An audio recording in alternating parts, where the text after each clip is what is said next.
दोस्तों, मैं सहसा सफिया अकेडमी में आपका स्वागत करता हूं। आज की इस क्लास में देखेंगे भारतीय संविधान को, यानी कि पॉलिटी पढ़ेंगे। सबसे पहले बात करें संविधान क्या होता है, कैसे बना, किसने बनाया, कितने दिन लगे, क्या हुआ, उसके बारे में डिस्कस करेंगे।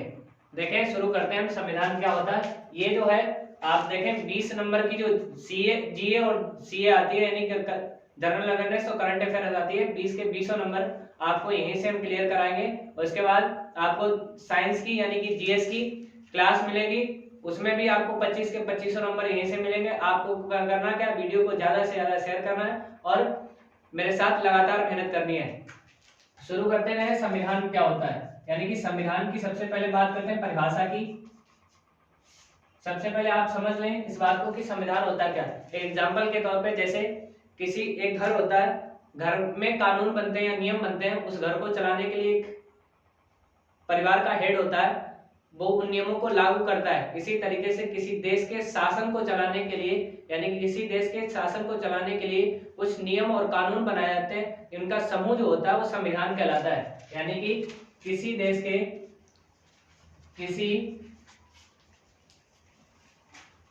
के शासन को चलाने के लिए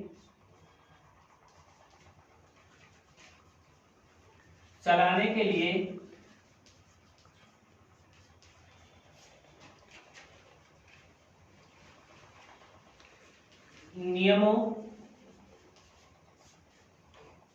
एवं कानूनों का समूह या संकलन कह सकते हो, कानूनों का समूह या संकलन संविधान कहलाता है।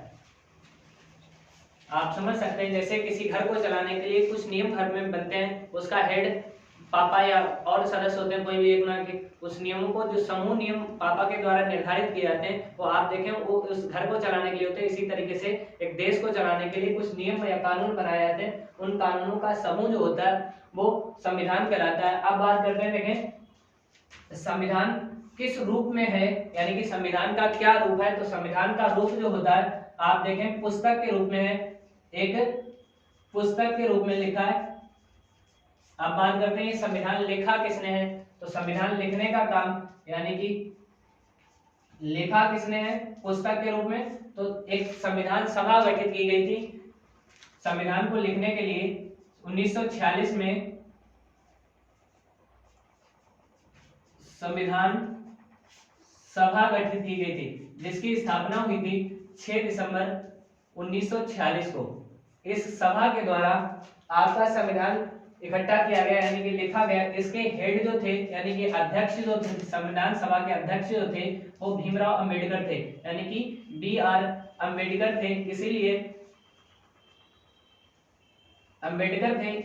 अंबेडकर साहब को भारतीय संविधान का निर्माता कहा जाता है। ये इसके अध्यक्ष थे, इसलिए इन्हें भारतीय संविधान का निर्माता कहा जाता है। बात करते हैं इसको पुस्तक के रूप में किसने लिखा, तो आप बात देखें संविधान को लिखने का काम प्रेम बिहारी रायजादा ने किया था। मूल संविधान, यानी कि मूल संविधान की कॉपी जो थी, मूल कॉपी जो थी संविधान की, उसे लिखने का काम प्रेम बिहारी रायजादा ने किया था। आपसे कहा जाए संविधान लिखा किसने था, प्रेम बिहारी रायजादा ने। आप देखें यहाँ पे। अब बात करते हैं हिंदी कॉपी किसने लिखी थी भारतीय संविधान की। पहले तो इंग्लिश में लिखी थी, बात करें हिंदी कॉपी, यानी कि मूल संविधान की हिंदी कॉपी किसने लिखी थी, तो देखें बसंत कृष्ण वैद्य ने लिखी थी। बसंत कृष्ण वैद्य ने, ये थे हिंदी कॉपी लिखने वाले, यानी कि और ये कहाँ रखा जाता है, भारतीय यानी कि संसद में एक हीलियम के डिब्बे में रखा जाता है। इस पुस्तक को कहाँ रखते हैं, डिब्बे के अंदर हीलियम गैस के साथ में संसद में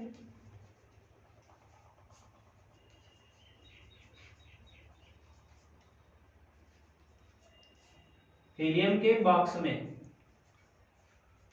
ये कुछ पॉइंट थे, यानी कि किसी देश के शासन को चलाने के लिए बनाए गए नियम या कानूनों का समूह या संकलन संविधान कहलाता है। संविधान किस रूप में है? एक पुस्तक के रूप में है। लिखा किसने था? यानी कि संविधान सभा द्वारा इस संविधान को लिखा गया। इसमें संविधान सभा का गठन 6 दिसंबर 1946 को हुआ था। इसके अध्यक्ष जो थे बी.आर. अम्बेडकर थे, इसलिए इन्हें संविधान का निर्माता कहा जाता है। बात करते हैं संविधान की मूल कॉपी किसने लिखी? प्रेम बिहारी रायजादा ने लिखी थी। हिंदी कॉपी किसने लिखी? बसंत कृष्ण देव वैद्य ने लिखी। आप देखें संसद में कहाँ रखा, भारतीय संविधान को कहाँ रखा जाता है? संसद में हीलियम के बॉक्स में, यानी कि बॉक्स में हीलियम गैस मिला देते हैं, उसके अंदर रखा रहता है जिससे ये खराब ना हो। देखें, इसे नोट करें, फिर आगे चलते हैं। मुझे उम्मीद है कि आपने लिख लिया होगा। अब बात करते हैं, देखो भारतीय संविधान को नियम तो बन जाते हैं, उन नियमों को लागू कौन करता है? देखें, बात करते हैं लागू कौन करता है। भारतीय संविधान के नियमों को लागू करना राज व्यवस्था कहलाता है। यानी कि भारतीय संविधान के नियमों को, यानी कि नियमों को लागू करना राज व्यवस्था कहलाता है। इस राज व्यवस्था को कौन चलाता है भारत में? देखें, राज व्यवस्था को चलाता कौन कौन है उसकी बात देखें। चलाने के लिए भारत में एक संसद होता है जिसका वर्णन आर्टिकल 79 में किया गया है। भारत में राज्य व्यवस्था को चलाने के लिए एक संसद होता है, न्यायालय होता है, यानी कि कोर्ट होता है, जिसका वर्णन देखें। आगे बात करते हैं अभी आर्टिकल 124। ये न्यायालय दो प्रकार का होता है, आप समझ सकते हैं। एक उच्चतम न्यायालय होता है, जो प्रत्येक देश में एक उच्चतम न्यायालय होता है, और एक प्रत्येक राज्य के लिए उच्च न्यायालय होता है। संसद होता है, न्यायालय होता है। न्यायालय यानी कि प्रत्येक देश के लिए एक उच्च न्यायालय होता है, इसे सर्वोच्च न्यायालय या सुप्रीम कोर्ट कहते हैं, जिसका वर्णन आर्टिकल 124 में किया गया है। यानी कि इसका वर्णन आर्टिकल 124 अनुच्छेद 124 में किया गया है। जबकि उच्चतम न्यायालय का वर्णन यानी कि कहा गया है कि आर्टिकल 214 में कहा गया कि प्रत्येक राज्य के लिए एक उच्च न्यायालय होगा। प्रत्येक राज्य के लिए आर्टिकल 214 में कहा गया कि प्रत्येक राज्य के लिए एक उच्च न्यायालय होगा। ये संसद होता है। संसद के भी 3 अंग होते हैं। एक तो संसद जो आर्टिकल 79 में दिया गया है, एक इसके 3 अंग होते हैं, यानी कि राज्यसभा होती है, लोकसभा होती है और राष्ट्रपति होता है। संसद के 3 अंग होते हैं। आपसे पूछा संसद के अंग कौन कितने होते हैं? 3 होते हैं, यानी कि राज्यसभा, लोकसभा और राष्ट्रपति। यानी कि राज्यसभा जो होती है संसद का उच्च सदन होता है, जिसका वर्णन आर्टिकल 80 में किया गया है। आर्टिकल 80 में किया गया। जबकि लोकसभा संसद का निम्न सदन होता है, इसका वर्णन आर्टिकल 81 में किया गया है। ये निम्न सदन होता है, इसका आर्टिकल 81 में किया गया। राष्ट्रपति जो होता है वो संसद का अभिन्न अंग होता है, यानी कि राष्ट्रपति जो होता है संसद का अभिन्न अंग होता है। इसका वर्णन राष्ट्रपति के पद की बात की गई आर्टिकल 52 में। ये दो वो होते हैं जो राज्य व्यवस्था को देश की चलाते हैं। इसके बाद बात करते हैं और भी संस्थाएं होती हैं भारत की, जैसे संवैधानिक संस्थाएं होती हैं। कुछ संवैधानिक नियमों को जो लागू करती हैं, पहली संवैधानिक संस्थाएं होती हैं, असंवैधानिक होती हैं संस्थाएं,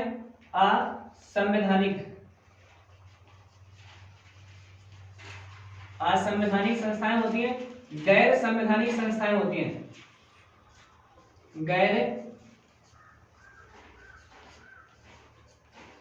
संवैधानिक संस्थाएं होती हैं। ये कुछ संस्थाएं होती हैं, जैसे संवैधानिक संस्थाएं होती हैं, असंवैधानिक संस्थाएं होती हैं, गैर संवैधानिक संस्थाएं होती हैं। ये किसी देश को के नियमों को, यानी कि उस देश के संविधान में जो नियम बनाए गए उन नियमों को चलाने में सहायक होती हैं। पहला संसद होता है, उच्च न्यायालय होता है, प्रत्येक देश में एक उच्चतम न्यायालय होता है और उसके प्रत्येक राज्य में एक उच्च न्यायालय होता है, जिसका वर्णन आर्टिकल उच्च न्यायालय का वर्णन आर्टिकल 214 में कहा गया। प्रत्येक राज्य के लिए एक उच्च न्यायालय होगा और उच्चतम न्यायालय के लिए कहा गया कि प्रत्येक देश में एक, यानी कि भारत में उच्चतम न्यायालय आर्टिकल 124 में बात की गई।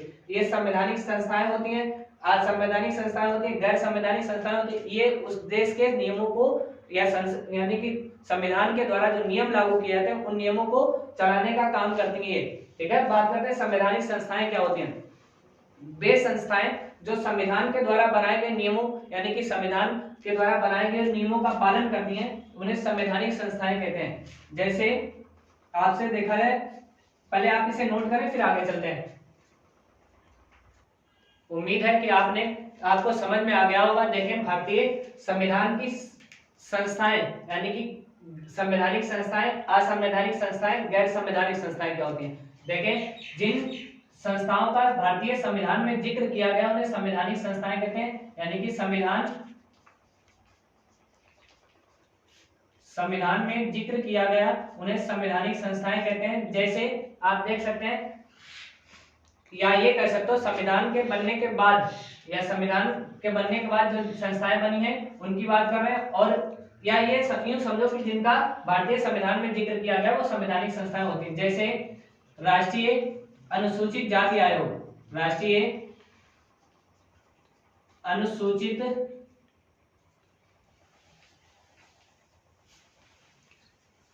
जाति आयोग, इसका भारतीय संविधान में आर्टिकल 338 में वर्णन किया गया है। यानी कि भारतीय संविधान में इसका जिक्र किया गया है 338 में। बात करते हैं निर्वाचन आयोग, इलेक्शन कमीशन की, ये भी एक संवैधानिक संस्था है। आयोग 324 में, आर्टिकल 324 में। देखें, अब बात करते हैं असंवैधानिक संस्थाएं क्या होती हैं। यानी कि वे संस्थाएं जो असंवैधानिक तरीके से, या ये कह सकते हो जो वे संस्थाएं जो भारतीय संविधान का उल्लंघन करती हैं, उनके नियमों का उल्लंघन करती हैं। यानी कि भारतीय संविधान के नियमों का और कानूनों का उल्लंघन करती हैं।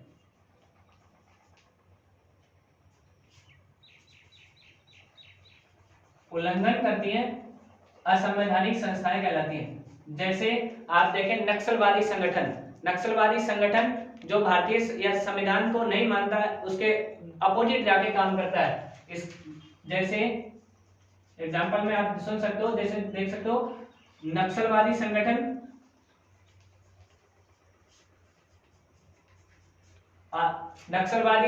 आतंकवादी संगठन। नक्सलवादी संगठन क्या होता है। देखिए, नक्सलवादी संगठन की स्थापना कब हुई थी, तो नक्सलवादी संगठन की स्थापना 1967 में हुई थी और भारतीय संविधान लागू हुआ था 26 जनवरी 1950 को, बनकर तैयार हुआ था 26 नवंबर 1949 को। लागू कब हुआ, 26 जनवरी 1950 को, और बनकर तैयार हुआ था 26 नवंबर 1949 को। अब ये स्थापित हुई 1967 में, लेकिन ये भारतीय संविधान के अपोजिट जाके काम करती है, इसलिए इसे नक्सलवादी यानी कि इसे असंवैधानिक संस्था कहते हैं। नक्सलवादी संस्था को, इसकी स्थापना कहाँ की गई थी, वेस्ट बंगाल में यानी कि पश्चिम बंगाल में स्थापना की गई थी। पश्चिम बंगाल का एक जिला है जिसका नाम है दार्जिलिंग में इसकी स्थापना की थी। चारू मजूमदार नेता थे जिनका नाम था चारू मजूमदार ने इसकी स्थापना की थी। चारू मजूमदार ने। ये था असंवैधानिक संस्था। जैसे आतंकवादी संगठन होता है वो भी असंवैधानिक होता है, किसी देश के संविधान के विपरीत जाके काम करता है। कोई भी देश ये नहीं चाहता कि किसी के ऊपर किसी तरीके से अटैक किया जाए, तो आतंकवादी संगठन जो होता है वो संविधान के नियमों को ना मानकर किसी दूसरे देश पर अटैक करता है, तो उसे कैसे कहते हो, क्या कह सकते हो कि असंवैधानिक संस्था होती है वो। अब बात करते हैं गैर संवैधानिक संस्था क्या होती है। देखें इधर, गैर संवैधानिक संस्था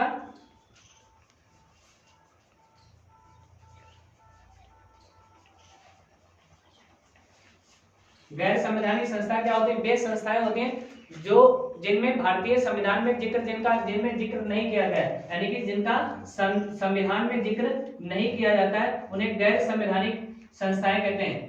संविधान में जिक्र नहीं किया जाता उन्हें गैर संवैधानिक संस्थाएं कहते हैं। और लेकिन ये संविधान के नियमों को लागू करने में सहायक होती हैं। ये गैर संवैधानिक संस्थाएं जो होती हैं, यानी कि संविधान में इनका जिक्र नहीं किया गया, लेकिन ये संविधान के नियमों को लागू करने में सहायक होती हैं। संविधान के नियमों को लागू करने में सहायक होती हैं। नियमों को लागू करने में सहायक होती हैं, लागू करने में सहायक होती हैं। अब ये कैसे सहायक होती हैं आप देख सकते हो। गैर संवैधानिक संस्थाओं का स्थापना दो तरीके से होती है, यानी कि गैर संवैधानिक संस्थाओं का गठन जो होता है वो दो तरीके से होता है। एक तो राष्ट्रपति के द्वारा मंत्रिमंडल की सलाह से गठित की जाती है। अब जब मंत्रिमंडल की सलाह से गठित की जाएंगी तो भारतीय संविधान के नियमों में सहायता करेंगी, हर हाल में करेंगी। एक वो होती है जो संसद के द्वारा स्थापित की जाती है, यानी कि संसद के द्वारा स्थापित की जाती है। वो एक तो राष्ट्रपति के द्वारा मंत्रिमंडल की सलाह से स्थापित की जाती है, दूसरी जो संसद के द्वारा स्थापित की जाती है, यानी कि दोनों भारतीय संविधान की राज्य व्यवस्था को चलाने वाली संस्थाओं के द्वारा लागू की जाती है, यानी कि ये संविधान के नियमों को लागू करने में या नियमों में सहायक होती हैं। ठीक है, आप देखें ये था कुछ इंपॉर्टेंट पार्ट भारतीय संविधान का आज हमने डिस्कस किया है। कल आपको इसके आगे चलेंगे। आपको अगर वीडियो अच्छा लगा तो वीडियो को लाइक करें, शेयर करें और चैनल को सब्सक्राइब करें। नमस्कार।